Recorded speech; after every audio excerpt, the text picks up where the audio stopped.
Salut tout le monde! Alors aujourd'hui on se retrouve pour un nouveau redesign. Ça faisait très longtemps que j'avais pas fait d'épisode pour cette petite série de vidéos, mais bon, on m'a remotivé à le faire et entre temps j'ai appris à dessiner autre chose que des furies.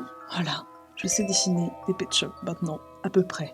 Donc, quoi de mieux qu'un nouvel épisode de redesign pour se remettre dans le bain des vidéos, parce que comme vous l'avez vu, ça fait un petit moment que je n'ai pas posté, j'ai l'impression de dire ça à chaque fois que je fais une nouvelle vidéo sur cette chaîne. Aujourd'hui, on commence par un petit redesign, parce que c'est fun.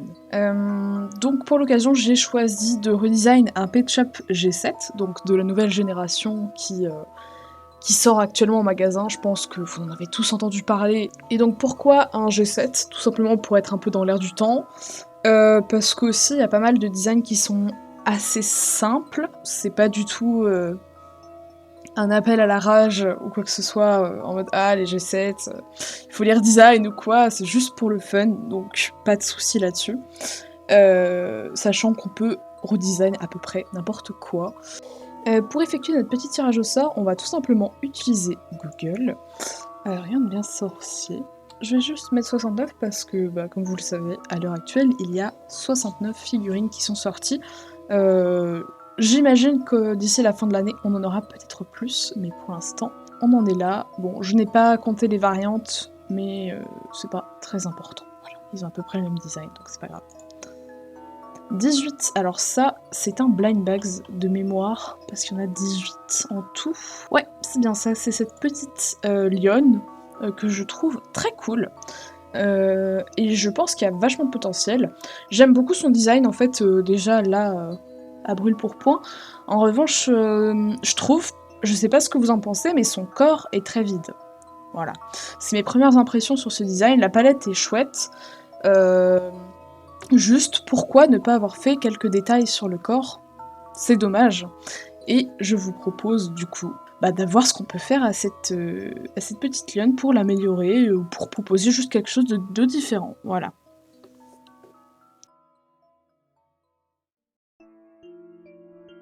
Et donc nous voilà sur mon logiciel de dessin pour commencer le design. Donc ce que je commence par faire, c'est tout simplement dessiner ma base et dessiner le Pet Shop tel qu'il est en fait sur sa figurine.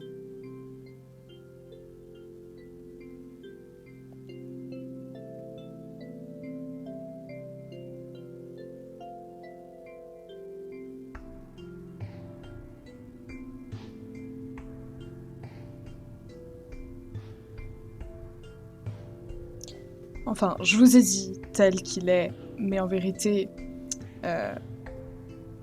j'ai décidé de faire des pupilles fendues parce que c'est un félin et que j'aime bien ce détail sur les félins, voilà.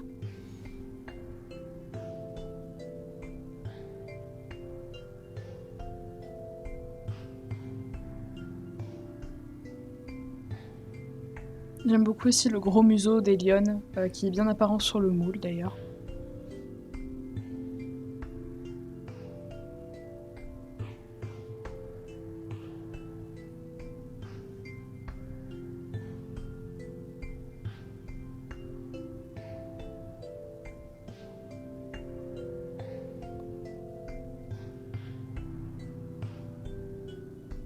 Donc bon, je fais une base vraiment vite fait, le but c'est pas de se prendre la tête, mais plus d'avoir un support pour travailler, donc je plie ça rapidement.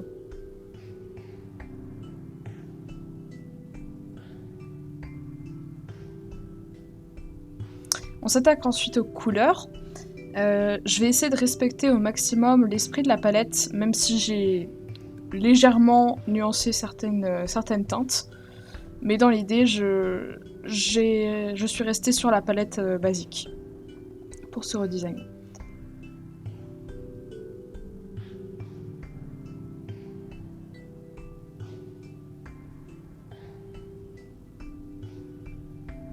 Donc ouais, comme je l'ai dit, d'abord je pose les couleurs qui sont déjà présentes sur le Pet Shop de base, pour avoir une bonne idée de ce que je peux rajouter en fait. Et donc c'est à partir de cette étape-là qu'on va pouvoir commencer à rajouter des choses. Donc déjà je rajoute des petits détails tout cons comme la mèche, la collerette, le ventre. Ça égaye tout de suite un petit peu plus le corps. J'avais envie de lui faire des motifs autour des yeux, parce que ça souligne le regard, c'est chouette. Et ensuite, du coup, je pars sur une idée d'exploiter un peu plus sa palette originelle, donc son marron foncé et son marron un peu plus caramel, pour détailler plus le design, tout simplement. Je fais pas mal de tests, comme vous voyez, mais c'est normal, c'est pour voir. Je ne garde pas toutes les idées que j'ai eues au fil du temps. Et là, actuellement, j'essaye de faire transparaître les petites gouttes qu'on voit dans ses oreilles et qui sont un signe de sa personnalité. En fait, c'est quelque chose qui est propre au G7. Avant, c'était les motifs dans les yeux, maintenant, c'est des motifs sur la fourrure. Et je crois bien que les gouttes signifient que ce sont les Pet Shop qui sont affamés. Voilà, si je ne me trompe pas. Et donc, je me suis dit pourquoi pas réutiliser ces petites gouttes pour égayer un peu le design.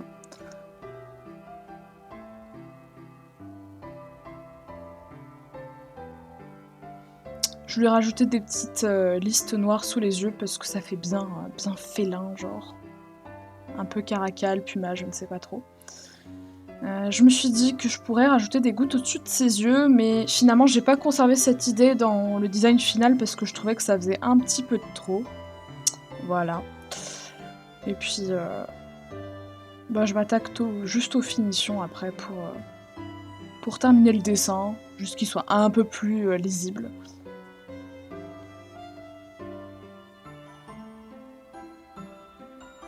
Et donc voilà le résultat final de ce redesign.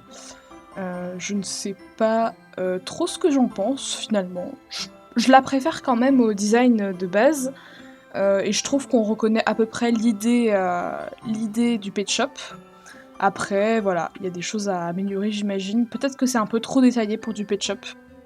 Mais encore une fois, voilà, c'est aussi dans mon style, donc c'est pas bien grave. Voilà, j'espère que ce petit épisode vous a plu. Moi, je suis très heureuse de pouvoir vous reproposer ce type de contenu sur ma chaîne. Et n'hésitez pas à proposer des pet shops que vous aimeriez me voir redesigner sur la chaîne.